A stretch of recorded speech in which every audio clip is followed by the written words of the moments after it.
A morte não é o fim de tudo. A uns 3 quilômetros de Jerusalém, havia uma aldeia chamada Betânia. Algumas semanas antes da morte de Jesus, aconteceu uma tragédia nesse lugar. Lázaro, um dos melhores amigos de Jesus, ficou muito doente e morreu. Ao saber disso, Jesus disse a seus discípulos que Lázaro estava dormindo e que pretendia acordá-lo. Mas os discípulos não entenderam o que Jesus queria dizer. Por isso, ele disse claramente: Lázaro morreu. Jesus chegou a Betânia 4 dias depois do enterro de Lázaro. Ele procurou consolar Marta, uma das irmãs do falecido. Ela disse: Se tivesses estado aqui, meu irmão não teria morrido. João 11, 17 e 21. Jesus respondeu: Eu sou a ressurreição e a vida. Quem exercer fé em mim, ainda que morra, viverá outra vez. João 11, 25. Para mostrar que estava falando a verdade, Jesus se aproximou da sepultura e exclamou: Lázaro, vem para fora. João 11, 43. E o homem saiu, para a grande surpresa de todos. Algum tempo antes, Jesus tinha ressuscitado pelo menos 2 pessoas. Em uma ocasião, ele ressuscitou uma menina, a filha de Jairo. Antes de fazer isso, Jesus também disse que ela estava dormindo. Observe que, tanto no caso de Lázaro como da filha de Jairo, Jesus comparou a morte ao sono. Essa comparação é muito apropriada. Por quê?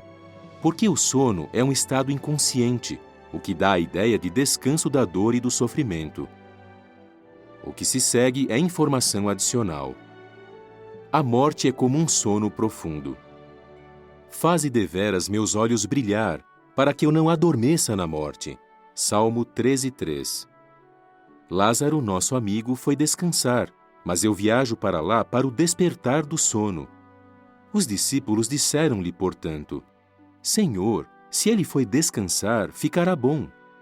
Jesus falara, porém, da morte dele. João 11, 11 a 13. Davi, por um lado, serviu à vontade expressa de Deus na sua própria geração e adormeceu na morte. Atos 13, 36. Cristo tem sido levantado dentre os mortos, as primícias dos que adormeceram na morte. 1 Coríntios 15, 20. Não queremos que sejais ignorantes no que se refere aos que estão dormindo na morte, para que não estejais pesarosos como os demais que não têm esperança. 1 Tessalonicenses 4:13. Voltando ao artigo. Os primeiros discípulos de Jesus entendiam bem a verdadeira condição dos mortos. A Enciclopédia de Religião e Ética, em inglês, diz: Para os seguidores de Jesus, a morte era um sono e a sepultura um lugar de descanso para os que tivessem morrido fiéis. A nota diz: A palavra portuguesa para cemitério vem de uma palavra grega que significa lugar para dormir. Fim da nota. É consolador saber que os mortos estão dormindo na sepultura e não sofrendo. Assim, a morte deixa de ser um mistério e não precisamos mais ter medo dela. Os mortos podem voltar a viver? Todos gostam de uma boa noite de sono, mas quem gostaria de dormir para sempre? Será que existe uma esperança de que os que estão dormindo na sepultura retornarão à vida, assim como aconteceu com Lázaro e a filha de Jairo? O patriarca Jó fez essa mesma pergunta quando achou que estava perto da morte. Ele perguntou: Quando um homem morre, acaso tornará a viver? Jó 14:14, Nova Versão Internacional. Jó respondeu sua própria pergunta dizendo ao Deus Todo-Poderoso: Chamarás, e eu te responderei.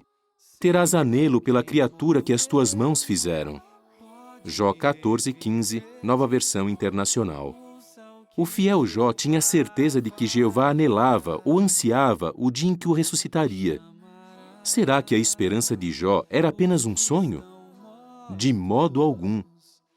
As ressurreições que Jesus realizou são uma prova clara de que Deus deu a ele poder sobre a morte.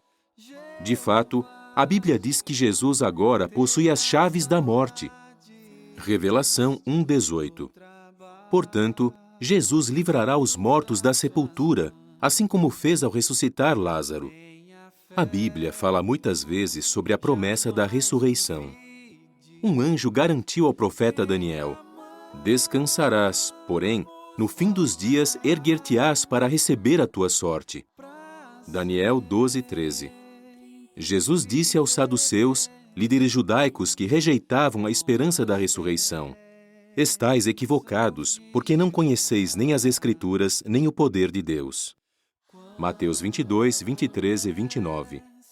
O apóstolo Paulo disse: eu tenho esperança para com Deus de que há de haver uma ressurreição, tanto de justos como de injustos. Atos 24, 15. O que se segue é informação adicional. Os mortos serão ressuscitados. Os teus mortos viverão, seus corpos ressuscitarão. Acordem e cantem de alegria. Isaías 26, 19, Nova Versão Internacional. Muitos dos adormecidos no pó acordarão. Daniel 12, 2. Vem a hora em que todos os que estão nos túmulos memoriais ouvirão a sua voz e sairão. João 5, 28 e 29. Voltando ao artigo. Quando os mortos serão ressuscitados? Quando ocorrerá a ressurreição dos justos e dos injustos? O anjo garantiu ao justo Daniel que ele seria ressuscitado no fim dos dias. Marta também acreditava que seu irmão Lázaro se levantaria na ressurreição no último dia.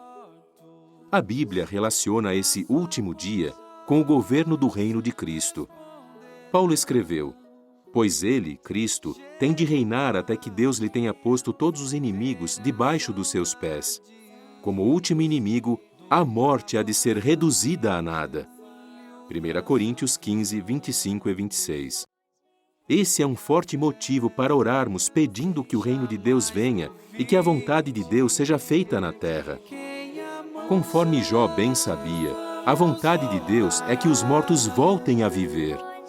Quando esse dia chegar, a morte finalmente deixará de existir e nunca mais alguém perguntará: a morte é o fim de tudo? Fim do artigo.